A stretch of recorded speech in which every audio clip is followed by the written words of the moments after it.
சிந்து கவி பிறந்தது, சிந்தனைகள் பறந்தது, சந்தனத்து உடல் அணைத்து இதழில் ஒரு ஓலை எழுதும் இந்த வேளை.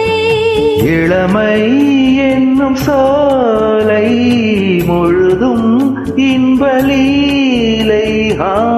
நீராடுது மாந்தளிர் தேகம், போராடுது காதலின் வேகம், என்றென்றும் ஆனந்த யோகம்.